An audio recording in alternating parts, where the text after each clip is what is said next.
안녕하세요. 상반기 성경 공부 10번째 시간 우리 두 번째 영상에서 이어가도록 하겠습니다. 47장 27절부터 우리 48장까지 말씀 이번 영상에서 볼 텐데 우리 앞선 영상에서는 야곱의 가족들이 이제 애굽 땅으로 이주를 하였고 또 요셉이 총리로서 그 흉년 기간을 어떻게 관리했고 또 어떤 법을 세웠는가에 대한 내용을 보았습니다. 다시 27절에서부터는 이제 고센 땅에 거주한 이스라엘 족속 야곱의 가족들에 대한 내용이 또 이제 다시 나오는데요. 이스라엘 족속은 애굽 고센 땅에 거주했고 그곳에서 생육하고 번성했다라고 합니다. 비록 영원한 기업으로 받은 땅도 아니지만 나그네로 살다갈 애굽 땅이었지만 그러나 하나님께서는 야곱과 함께 그곳에서도 계셨고 야곱의 가족들을 축복하셔서 그곳에서 생육하고 번성하게 하신 것이죠. 창세기 1장 28절에서 하나님께서 아담과 하와를 처음 만드시고 그들에게 복을 주시며 하셨던 첫 번째 말씀이 생육하고 번성하라였거든요. 지금 애굽 땅에 내려간 이스라엘 백성들에게 지금 그와 같은 복이 주어진 겁니다. 하나님께서는 야곱에게도 직접 이런 말씀을 하신 적이 있었어요. 창세기 35장 11절인데요. 다시 베델로 두 번째 이제 찾아온 그 야곱에게 하나님께서 나는 전능한 하나님이라 생육하며 번성하라 하시죠. 그리고 실제로 오늘 47장 이 본문에서 야곱의 가족들이 고센 땅에 머무르며 거기서 생육하고 번성하는 복을 누렸다라는 것을 우리가 좀 보게 됩니다. 근데 이 생육하고 번성하다라고 하는 이 표현 자체가 이 복의 상징이 될 수 있는 건 이게 그냥 어떤 일반적으로 인구가 증가하는 속도에 맞는 소위 합리적인 속도를 훨씬 뛰어넘는 정도의 번성을 의미하기 때문이다라고 설명하는 분들이 있는데 그 부분에 대해서 저는 좀 동의를 하는 바입니다. 그러니까 일반적으로 그냥 사람들이 결혼을 해서 아이를 낳고 그렇게 생육하고 번성하는 수준이 아니라 이건 정말 신의 축복이구나. 이건 하나님이 정말 이들을 강하게 하시는구나라는 게 느껴지는 정도의 생육과 번성인 거거든요. 이게 출애굽기 1장 7절에서도 확인이 되는 것이죠. 이스라엘 자손은 생육하고 불어나 번성했다는 거고요. 사람들의 생각보다 너무 빠른 속도로 번성하게 된 거고, 그렇게 사람들이 많아지니 이스라엘 자손은 애굽 땅에서 강한 민족이 되었고 애굽 땅 전역에 가득하게 되었다라는 거예요. 그러니까 라암셋이라고 하는 고센이라는 곳에서 출애굽이 시작되었다라고 상징적으로 말하지만 그거는 어, 야곱의 가족들이 들어갔던 곳에서 다시 나왔다라는 걸 보여주기 위해서 라암셋, 고센이 언급되는 것이고 실제로는 온 땅에 가득했던 모든 이스라엘 자손들이 전국 각지로부터 다 빠져나오게 되는 상황인 거죠. 생육하고 번성한 복을 누리던 그들이 이제는 영원한 기업인 가나안 땅으로 향해 가는 것. 그것이 이제 출애굽의 상황인 겁니다. 그렇게 하나님께서는 야곱의 가족들을 고센 땅으로 인도하셔서 그곳에서 생육하고 번성하게 하셨는데 야곱은 애굽 땅에 들어간 지 이제 17년 동안 더 살게 됩니다. 그래서 처음 바로를 만났을 때 나이가 130세였는데 그때 나그네 길이라고 표현을 했었죠. 130년을 살던 사람인데 애굽 땅에서 17년을 더 살고 이제 147세가 되어서 내가 죽을 날이 가까웠구나라는 것을 생각하게 됩니다. 뭐 특별한 의미가 있는 건 아닌 것 같은데 제가 그 의미를 못 찾는 것일 수도 있고요. 좀 공교롭게도 어, 요셉이 야곱 형들에게 팔려서 애굽으로 왔을 때가 17세였거든요. 그러니까 요셉이 아버지 야곱과 함께 살았던 게 처음 17년, 그리고 마지막 아버지의 17년을 요셉은 야곱과 함께 살게 되는 것이죠. 이게 참 공교롭게도 앞뒤가 지금 17년이 됩니다. 그래서 뒤에 후반부 이제 17년이 참 야곱과 요셉에게도 참 좋은 시간이었을 텐데 이제 147세가 되었을 때 이스라엘은 내가 죽을 날이 가까웠다라는 걸 알고 아들 요셉을 부릅니다. 이제 뭔가 중요한 부탁을 유언과도 같은 부탁을 할 일이 있어서 부른 건데 불러서 이렇게 말을 해요. 내가 너에게 은혜를 입었거든. 그러니까 우리로 치면은 너가 나에게 마지막으로 좀 효도를 하고 싶거든 이런 뜻입니다.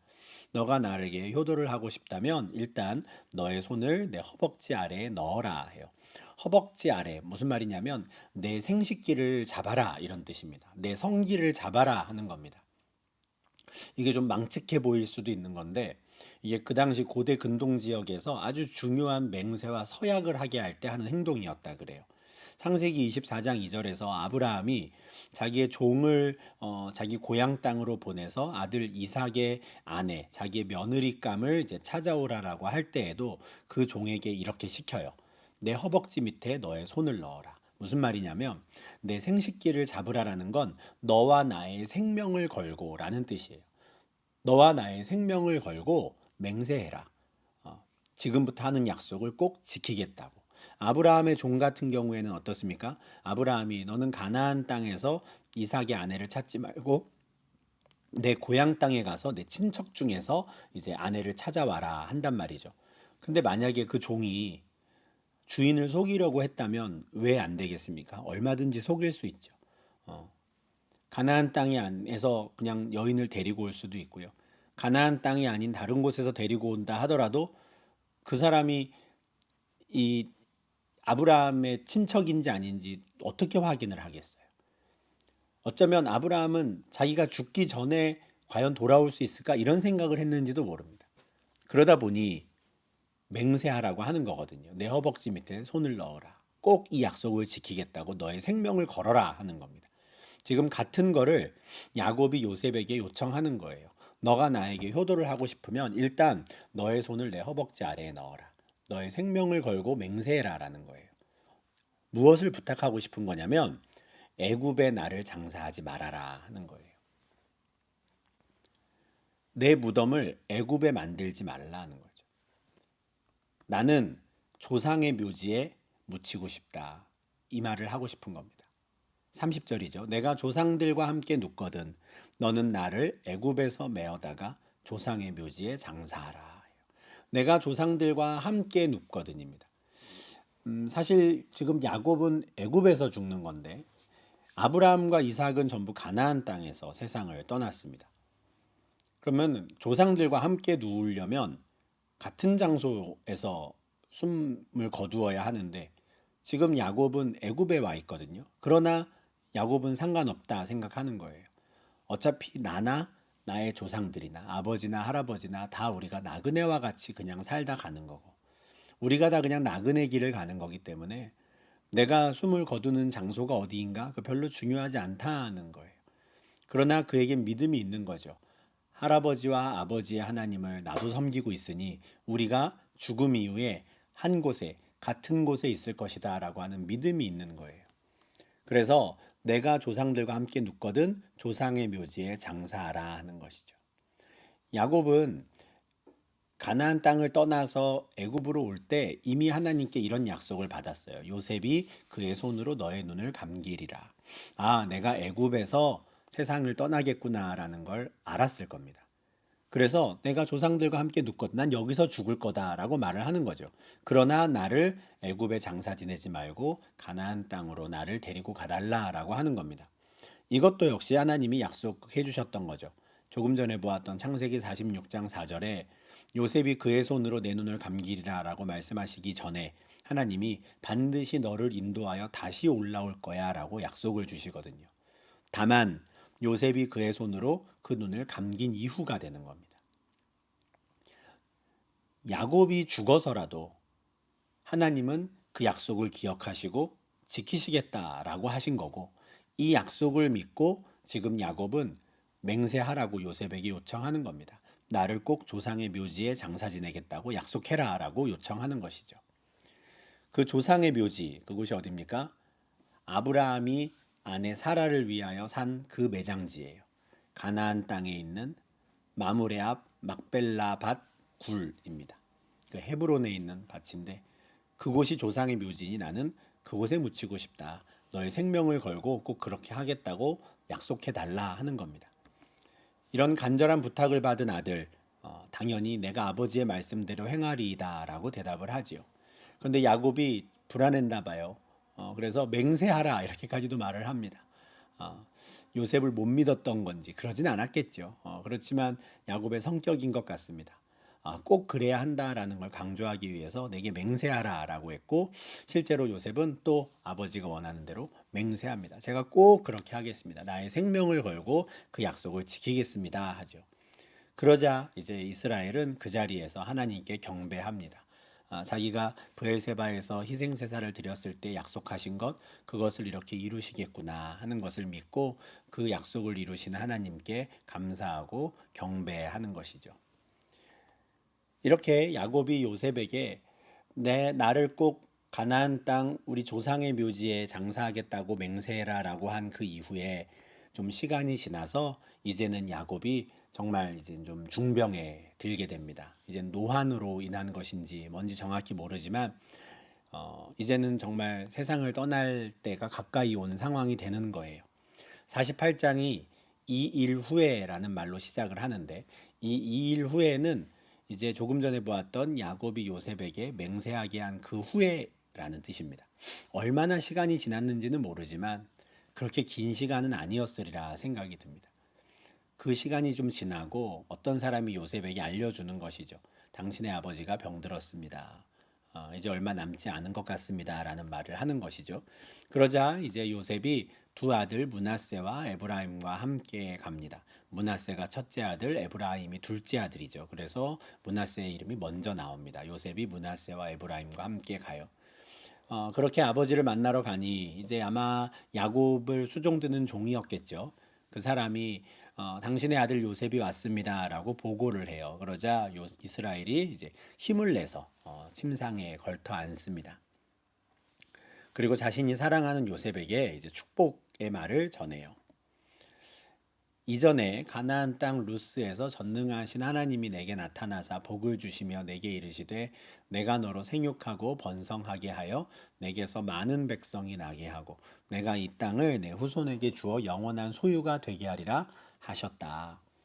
이 복을 너가 이어받기를 바란다. 아마 이제 이런 뉘앙스로 지금 이야기를 꺼내는 걸 텐데 여기서 말하는 이전이 언제입니까? 지금 형이 자신을 죽이려는 걸 피해서 하란으로 도망갈 때 창세기 28장의 사건이죠. 그때 전능하신 하나님이 나에게 나타나셔서 복을 주셨다. 어떤 복입니까?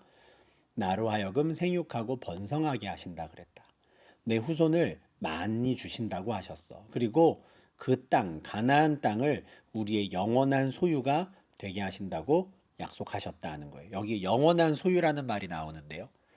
우리 앞에 보았던 말씀대로 지금 고센 땅에 야곱의 가족들이 거주하는 동안에 생육하고 번성했습니다.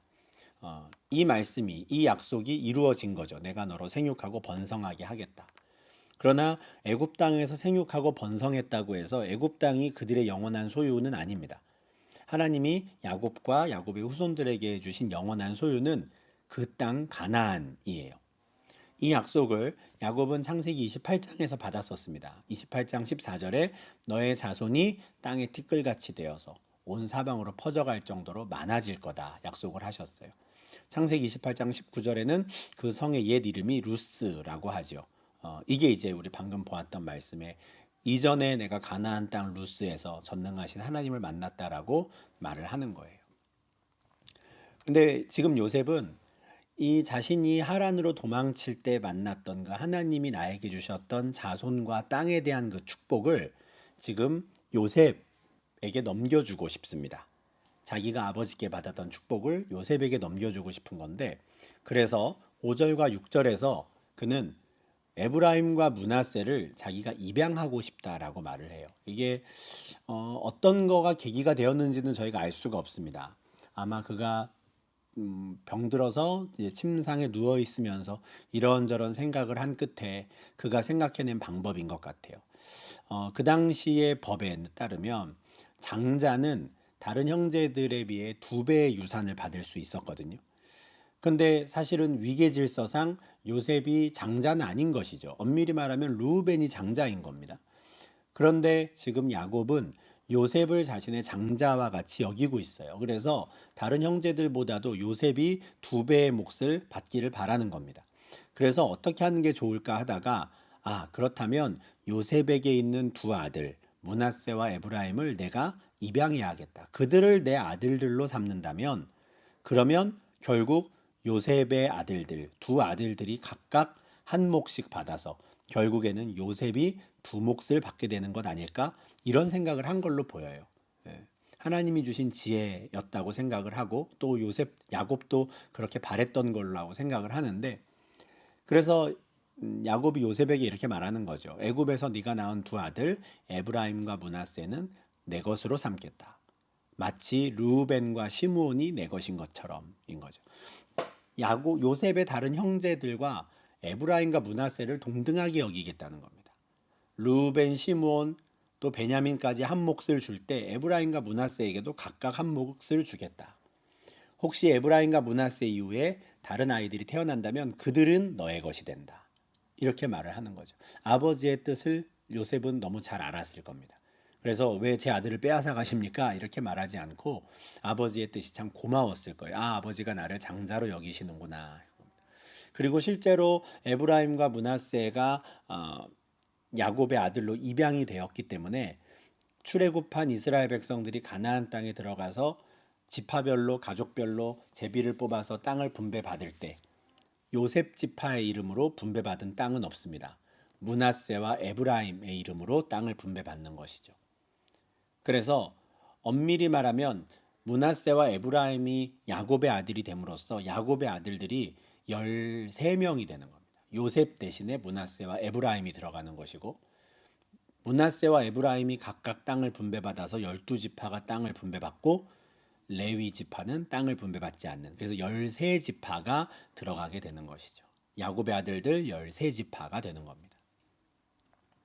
그리고 말씀드린 것처럼 에브라임과 므낫세 이후에 태어나는 아이가 있다면 그들로 하여금 형의 이름으로 이제 유산을 받게 해라, 이어받게 해라 하는 것이죠. 지금 야곱이 갑자기 에브라임과 므낫세를 입양하려고 하는 건 갑작스럽게 찾아올 죽음을 지금 대비하고자 하는 겁니다. 7절에서 그는 라헬이 갑자기 죽었던, 그러니까 요셉의 어머니가 갑자기 세상을 떠났을 때 일을 이야기를 하거든요. 바단 아람에서 하란에서 돌아올 때 라헬이 함께 이동을 하다가 가나안 땅에서 죽었다. 그래서 내가 그녀를 갑자기 에브랏 길에 장사할 수밖에 없었다. 근데 나에게도 갑자기 그런 일이 벌어진다면 내가 너에게 두 몫을 주고 싶은 그걸 이룰 수가 없으니 나는 지금 너의 두 아들들 에브라임과 므낫세를 내 아들로 입양하고 싶다라고 말을 하는 겁니다.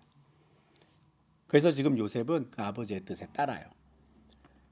8절에서 이스라엘은 요셉의 아들들을 향해 이들은 누구냐라고 묻습니다. 몰라서 묻는 게 아니에요. 당연히 압니다. 그러나 공식적인 세레모니를, 공식적인 의식을 지금 행하는 거예요. 절차가 그래요. 이름을 밝히게 되는 것이죠. 너는 누구냐 하는 것이죠. 창세기 27장 18절에서 이삭이 야곱을 축복할 때도 그랬습니다. 이삭이 야곱을 축복하기에 앞서서 내 아들아 내가 누구냐라고 묻죠. 이때 야곱이 내가 에서입니다라고 거짓말을 한 게 문제이지 원래 절차가 이런 거예요. 너는 누구냐 이렇게. 그러면 대답을 하고 그 이름에 대해서 이제 축복을 하는 것이죠. 마찬가지입니다. 이스라엘이 요셉의 아들들을 향해서 이들은 누구냐라고 이제 물은 것이고 요셉은 아버지가 이 공식적인 의식을 하려고 한다는 걸 아는 거죠. 그래서 이는 하나님이 여기서 내게 주신 아들들입니다라고 대답을 해요. 그러자 야곱은 그들을 데리고 내 앞으로 와라. 내가 그들에게 축복하리라라고 말을 합니다. 네, 입양하겠다는 것이죠. 그런데 그때 이스라엘이 야곱이 나이가 많아서 앞이 잘 보이지 않았다 해요. 어떤 상황과 같습니까? 야곱이 속였던 아버지 이삭의 상황과 같죠. 이삭이 나이가 많아서 눈이 어두워서 잘 보지 못했고 그래서 야곱은 아버지를 속였잖아요. 근데 이젠 그 야곱이 똑같이 아버지처럼 나이가 많아서 눈이 어두워서 보지 못하는 상황이 된 겁니다. 그러면 혹시 야곱도 이삭처럼 실수할 것인가? 이제 이 점에 대해서는 우리가 한번 좀 계속 내용을 보겠습니다.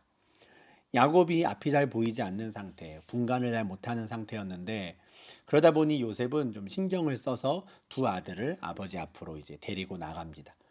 그래서 이스라엘이 그들에게 입맞추고 그들을 이렇게 안아요.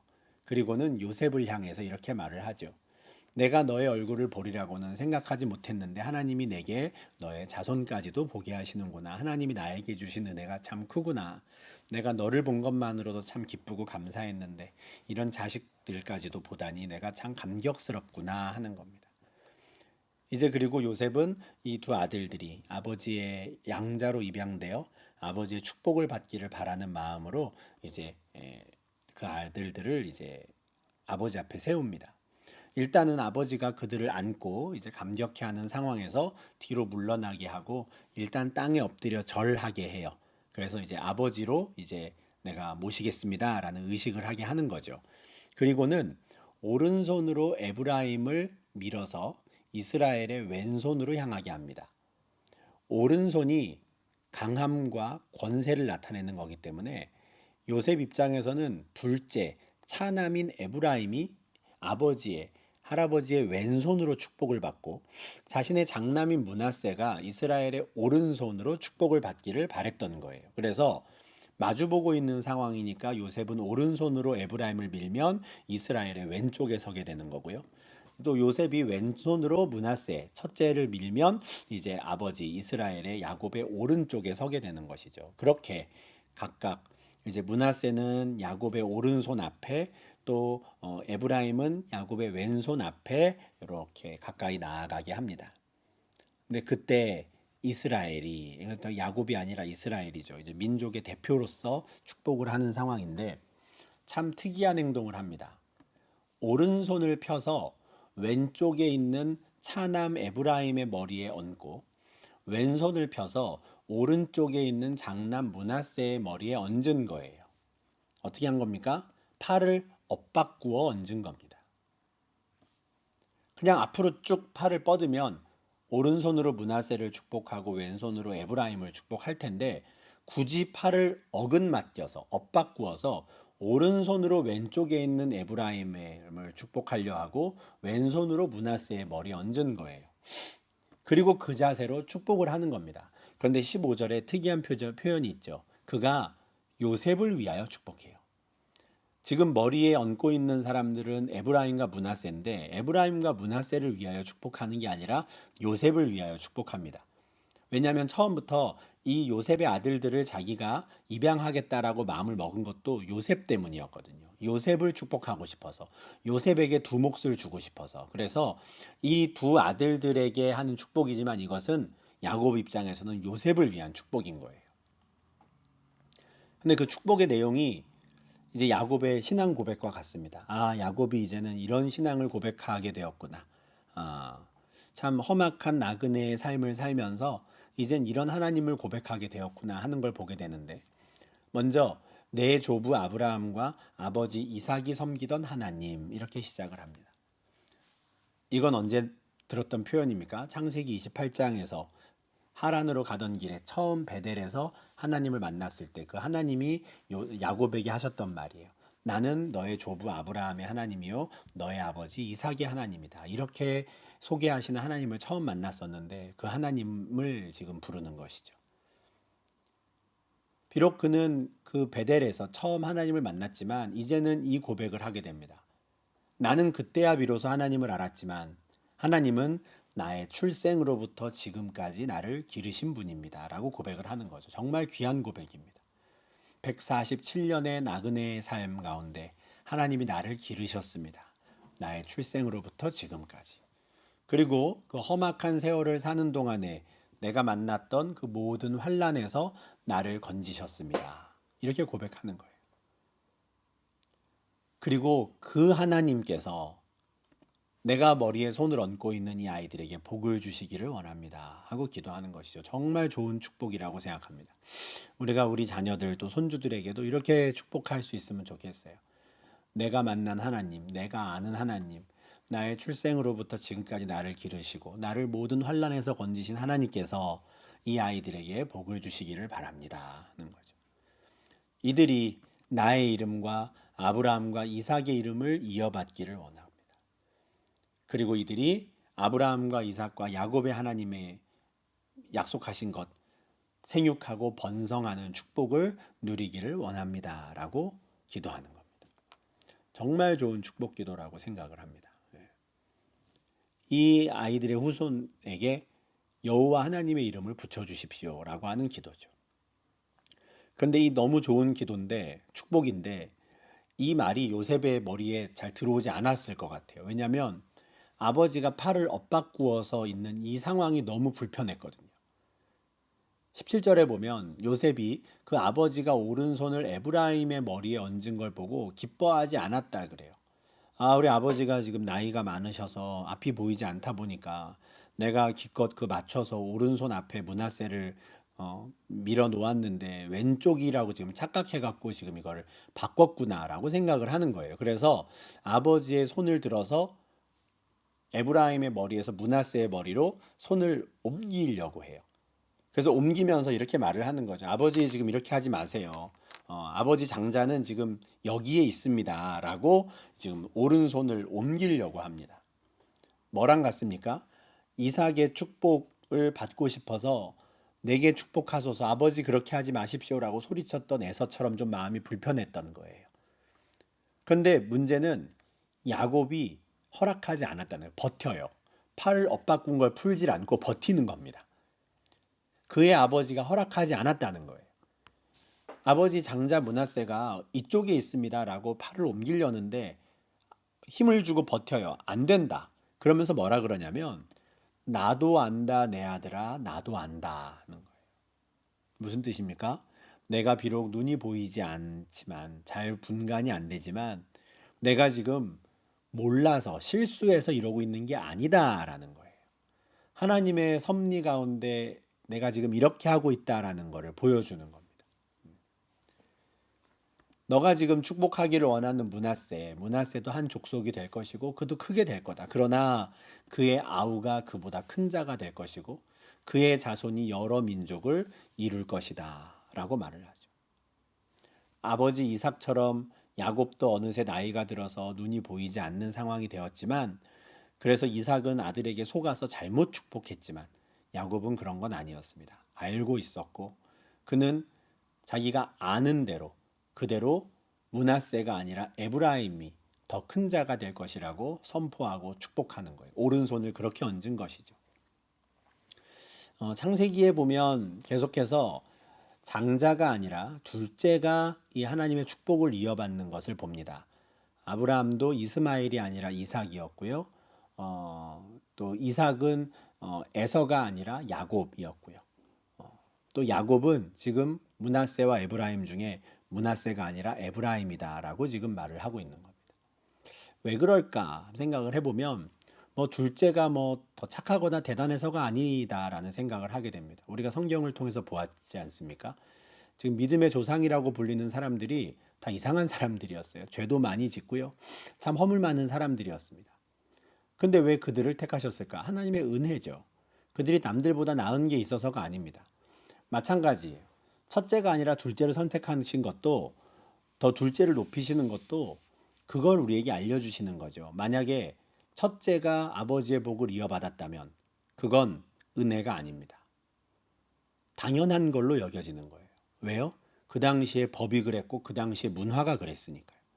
첫째가 그 아버지의 축복을 이어받는 건 당연한 권리라고 생각을 하는 거예요. 그런데 첫째가 있음에도 불구하고 둘째가 셋째가 다른 아들이 그 장자의 권한을 받는다면 그건 은혜인 거죠. 그건 복인 겁니다. 당연한 게 아닌 거예요. 하나님께서 그걸 알려주시고자 하는 것 같아요.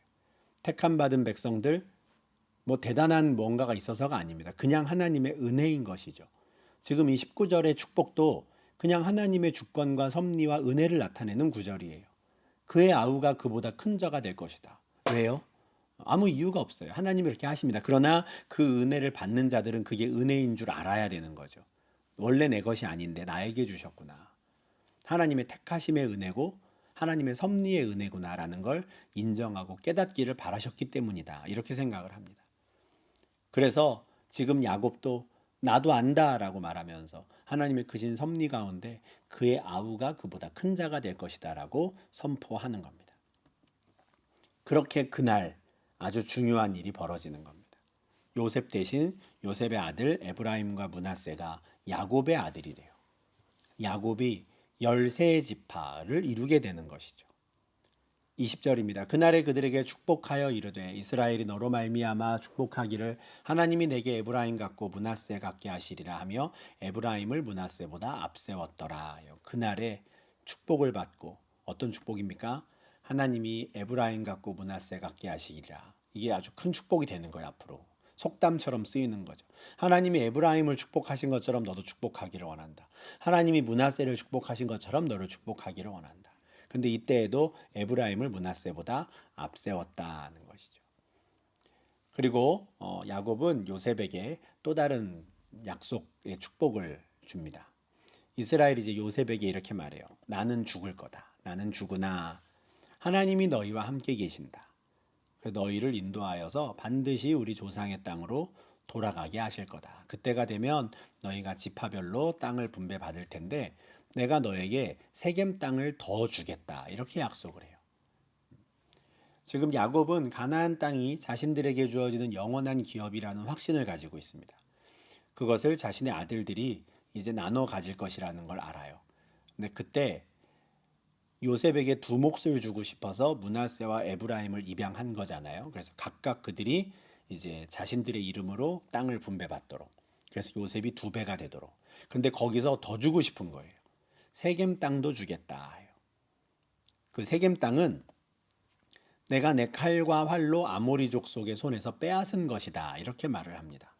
사실 엄밀히 말하면 칼과 활로 빼앗은 게 아니에요. 야곱은 세겜 땅에서 돈을 주고 산 땅이 하나 있습니다. 근데 세겜성에 칼과 활을 가지고 진멸하는 일이 이미 벌어졌는데 시므온과 레위가 한 일이죠. 근데 지금 야곱은 그걸 자기가 했다라고 말하고 내가 이미 세겜에 있는 아모리 족속은 다 진멸했으니 그곳에서는 너가 전쟁을 할 필요가 없을 것이고 그 땅을 너가 그냥 차지하게 될 거다라고 지금 말을 하는 겁니다. 이것도 예언과 같은 말씀인데 앞서 창세기 33장 18절에서 하란에서 밧단아람에서부터 평안히 도착한 야곱은 가나안 땅 세겜에 정착을 시도합니다. 그곳에서 하몰의 아들들에게서 190타를 주고 땅을 샀어요. 밭을 사서 제단을 쌓았죠. 그래서 엘엘로의 이스라엘이라고 하나님 이스라엘의 하나님이라고 하는 제단을 쌓고 나를 평안히 가나안 땅으로 돌아오게 하신 하나님께 감사했습니다. 그래서 사실 엄밀히 말하면 야곱은 내가 세겜에 땅을 사두었으니 그걸 너를 주겠다. 이렇게 말을 해야 되는데 자기가 진멸한 것처럼 말해요. 근데 실제로 여호수아서를 보면 이스라엘 백성들이 세겜성을 차지하기 위해 전쟁을 한 기록이 없습니다. 여호수아 8장에서 에발산과 그리심산 양쪽에 이스라엘 백성들이 각각 절반씩 써서 율법을 낭독하는 걸 듣고 이 가나안 땅을 우리에게 주신 하나님께 감사하는 시간을 갖는데 여호수아 8장입니다. 이 그리심산과 에발산 중간에 그 평야 지역, 광야 큰 넓은 지역이 바로 세겜이거든요. 여리고성과 아이성을 점령한 이후에 그냥 세겜은 그냥 그들의 차지가 돼요. 전쟁 없이. 이미 칼과 활로 그 땅을 진멸하고 야곱과 야곱의 아들들이 그 땅을 차지했기 때문입니다. 근데 그곳을 이제 야곱에게 요셉에게 주겠다라고 야곱이 말하는 거예요. 나중에 여호수아에서 보면 24장에서 여호수아는 세겜에 머무르며 세겜을 그 가나안 땅의 중심처럼 사용을 합니다. 이스라엘 모든 지파를 세겜에 모으고 이스라엘 장로들과 수령과 재판자 관리들을 불러서 하나님 앞에 서게 하고 너희가 누구를 섬길 것인지 잘 생각해라라고 이제 요청을 하는 것도 세겜에서 하죠. 왜냐하면 이 세겜이 요셉 자손의 기업이 되었기 때문입니다. 여호수아가 바로 요셉의 후손이거든요. 에브라임 지파 사람이 바로 여호수아입니다. 그래서 여호수아가 그 세겜을 차지하게 되고 여호수아서 24장 32절에서도 세겜이 요셉 자손의 기업이 되었다라고 하는 말로 마무리가 되는 겁니다. 이렇게 해서 창세기 48장은 지금 야곱이 요셉의 아들들 에브라임과 므낫세를 입양해서 요셉에게 두 몫을 주고자 하는 그 일을 이제 진행을 하고 그리고 뿐만 아니라 세겜까지도 요셉에게 주는 이 장면으로 끝이 납니다. 그만큼 지금 야곱은 요셉을 자신의 실질적인 장자로 여기고 있었고 요셉이 다른 어떤 아들들보다도 복을 받고 두 배의 몫을 받기를 바랬다라는 것을 우리가 좀 확인하게 됩니다. 그 이후에 이제 49장에서 이제 다시 12아들들을 불러서 한 아들 한 아들 이제 쭉 축복을 하고 50장에서 이제 야곱과 요셉이 이제 세상을 떠나는 장면이 나오는데 요 내용은 이제 우리가 다음 주에 보도록 하겠습니다. 다음 주가 이제 창세기 49장, 50장 해서 이제 상반기 성경 공부가 마무리가 될 텐데 우리가 25장부터 쭉 이어오고 있는 이 야곱의 가족들 또 이삭의 가족들에 대한 이 이야기들, 이 말씀을 우리가 잘 기억하고 또 동일하게 오늘날에도 우리를 위해서 일하고 계신 그 하나님을 우리가 좀 기억하고 또 묵상하는 데 도움이 되는 성경 공부가 되면 참 좋겠습니다. 네, 그러면 우리 다음 주에 우리 49장 50장에서 마무리하기로 하고요. 오늘은 이 정도에서 마치도록 하겠습니다. 오늘도 긴 시간 함께 해주셔서 감사합니다. 수고 많으셨습니다.